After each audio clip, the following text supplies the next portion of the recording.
Hi, folks, and welcome to the online section of Brain and Behavior. My name's Dr. Wallace, and I'll be your instructor for this class.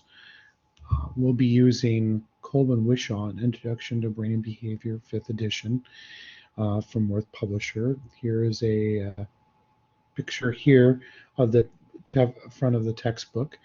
And if you want to get in contact with me, the best way is to email dwallace@niu.edu. As you can see here, this is the syllabus that you'll find in Blackboard under the content. This small lecture is just meant to orient you to different aspects of the course. Um, so if you need something more than an email, we can arrange virtual office hours where we can make an appointment via Blackboard Collaborate. We'll both be able to log in and talk to each other that way, and I can actually screen share some lecture content with you if you have specific questions. So keep that in mind. Um, we also, like I said, we won't be meeting at all this semester. This is all online, and you may want to refer back to this lecture to remind yourself of the different components of the course. So let's get started. What's the purpose of the course? Well, we try to explore the biological basis of behavior.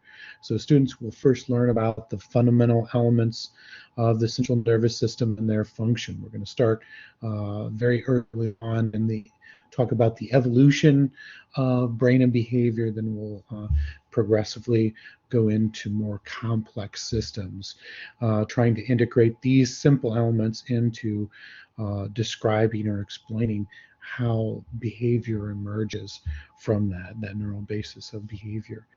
Uh, like I indicated, class sessions will follow an online format. This year we're trying something a little bit new, and instead of running all of our lectures through Blackboard Collaborate, I've downloaded files so that they can be streamed or downloaded for you to listen. This is kind of a nice option because if you don't always have access to internet, as you would need for the Blackboard Collaborate, you can download the file and listen to it at a other point in time where you may not have access to Wi-Fi or something like that. So if you go to, and I'm going to switch over to the interface for Blackboard so that you get an idea of what this looks like. So here's what you'll see when you come to the home page. Over to the left, there will be all the announcements, and you'll want to check there regularly. They also will be emailed to you. But content, this has where the syllabus is located and some other interesting kinds of links and files related to the course, and that's organized by chapter, as you can see. Lectures, if you click on here, what we'll see is you just click on here and it will take you to that file that you can download or stream if you want and listen to at another point in time. So this should be all easily accessible to you via many different platforms. So you will want to, if you have any problems downloading or working, the ITS information technology staff, support staff, are excellent at helping students. I've used them quite a bit. They have a help desk in the library. There's a phone number as well there. You can also email them for help trying to get your browser tuned if you're having any problems. So you definitely will want to listen to those lectures. You will want to treat those, if you can, as a regular lecture where you're taking notes from what I'm saying. There will be the PowerPoint is captured, so you'll be able to see the files or the slides like a normal lecture, and the audio listening to me speak to you. So you'll want to take lecture notes from those and review them. Now, we've got several assessments that will help you determine if you're ready to take the exam, and they're really meant to scaffold your learning.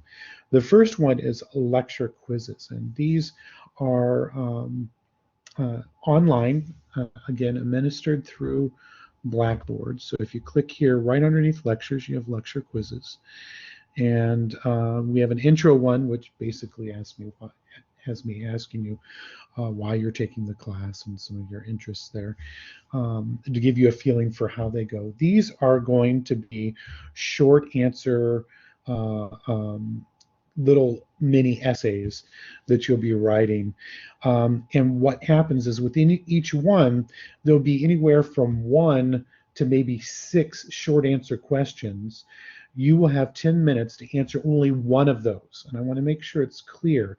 You only have to answer one of the questions within a lecture quiz. So it gives you a little opportunity to see some of the other questions that could be fair game for the exam, but you only have to answer one of those questions in the 10 minutes. So do not attempt to answer all of them.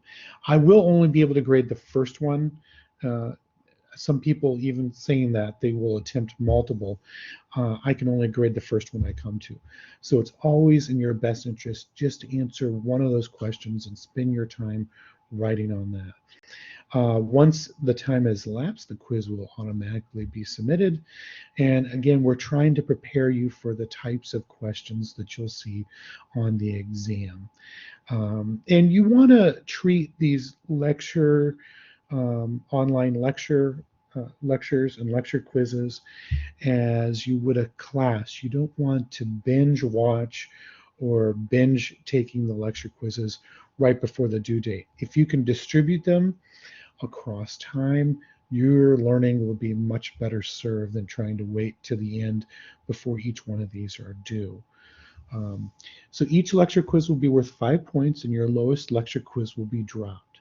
So if something happens and you didn't really prepare for it, know that one of those lecture quizzes will be dropped. Another assignment that we use on the online class to help prepare you for the exam and test your knowledge from the class and the textbook are practice exams. And the practice exams are basically 5 multiple choice questions that are pulled from a pool of 12 to 20 questions that are very similar to the questions that you'll see on the actual exam. I've tried to make them so that they are parallel, that the type of information, the application, those characteristics are right next to each other. And so that's what we've done with these questions, so that when you take them there, you get a real feeling for what types of questions you'll see on the exam. Now, the practice exams are not timed, so you have as much time to look up. This is where you should be using your textbook and maybe have those lecture files open and going through when you attempt these so that you can get them. Now, you can attempt after you try it once on those 5 questions, you get 2 more attempts. So in total, you get 3 attempts at each practice exam. And we take the highest of your 3 attempts. So it does not hurt you if you got a 5 out of 5 in the first one to try it 2 more times, because you'll see more questions, increasing the likelihood that you'll be able to sample that you understand all the material from that chapter. They both the lecture quizzes for that chapter and the practice exams must be completed at the time the exam is due, and we'll talk about that next. Each practice exam will be worth 5 points, and your lowest practice exam score will be dropped. Exams. So we have 3 non-cumulative exams, and they will need to be completed prior to the date indicated below, and we'll talk about that. Each exam will have 30 multiple choice questions, 1 point apiece, and 2 short answer questions, 5 points apiece. Those short answer questions are very similar to the lecture quiz questions that you saw before. So keep that in mind. You will have 1 hour to complete all the exam questions. So when you log in to an exam, you will have an hour once you start it to when it will be completed. So you'll really want to set that aside. You'll need to make sure that you test your internet access. If it seems like it's not reliable, you want to go to some place, maybe on campus or some other location where it's reliable, because once you start it, you can stop it. And the exam cannot be made up. So really take care in scheduling and attempting the exams. Now, another dimension to the course that really is, I think, a nice dimension is the blog. We have what we refer to as the mechanism of action blog. It's really developing an online kind of Word document where you can actually post or integrate links to other pages, videos, uh, um, images, all kinds of things that will help you go and explore your specific drug that you're interested in. I find that students really like this because it is weighted similar to an exam. It's a little bit more, but what you're doing is a little bit of research onto a drug that you select from a list of possible drugs. Now, just to go over here to there, if you see down here it says mechanism of action and blog, you click on that, and what you'll see is here's a blog description rubric, and I'll update this file here so that you can see that there will be certain topics that certain drugs that you can select.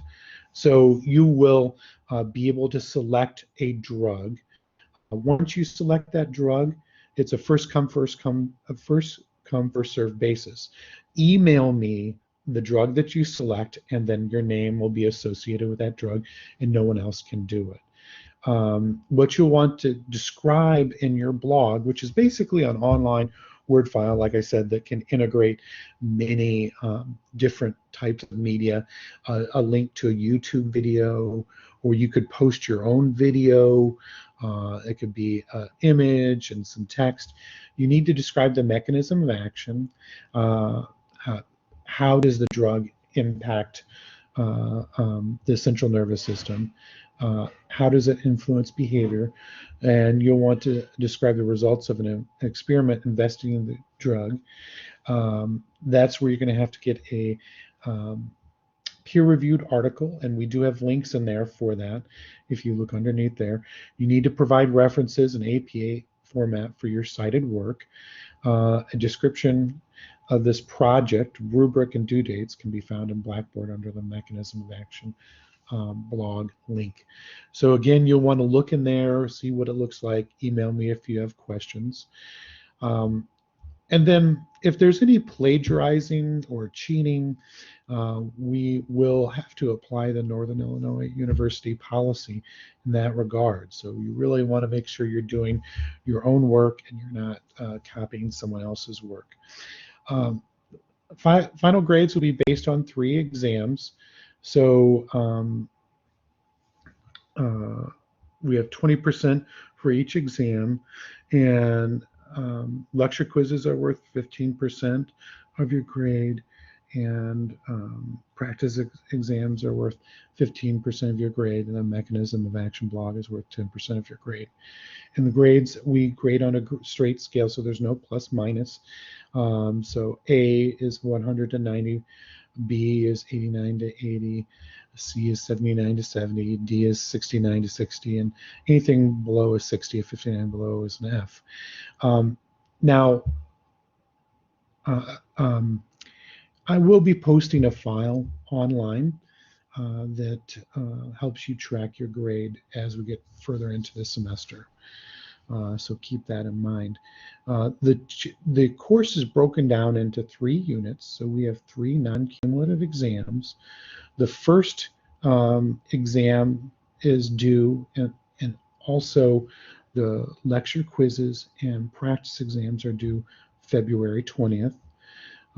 That unit includes our Chapter 1 on the origins of the central nervous system, Chapter 2, the neuroanatomy of the central nervous system, and Chapter 3, the functional units of the central nervous system. That's neurons and glial cells.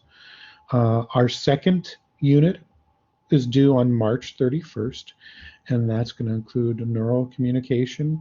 That's how a neuron communicates information. Synaptic communication, how neurons communicate with one another, and drugs and behavior. I really wouldn't start your mechanism of action blog until you've gotten through this drugs and behavior chapter, chapter 6 in your book, because then you'll have a better understanding of what we mean by mechanism of action and some of these drugs that you'll be able to select. Our last unit will be due May 3rd. So all this has to be turned in and submitted by 11:59 on May 3rd, March 31st, or February 20th. So it's due right before midnight of those due dates. The developmental chapter, visual system chapter, emotion and motivation, and sleep, that's our third unit, and that's due on May 3rd. For us, we don't really, because you can go through this at your own pace, but I do include these dates just in case you have other classes. January 16th is off for Martin Luther King Jr. Day, and then we have spring break March, the week of March 13th off as well for spring break. But again, you can log in and listen to the lectures and take these at any time, but really pay attention to these due dates that we have listed here. And I do have a statement here about anybody that uses the resources available at the DRC. Please contact me and we can figure out a way to make this work. So please let me know, and I'm happy to work with you to help you access those resources. So hopefully we'll have an enjoyable semester. Send me emails, let me know if you have any questions, and like I said, we can also set up those time to have virtual office hours by appointment via Blackboard Collaborate. So we'll talk soon, and I hope you enjoy the course. Thank you.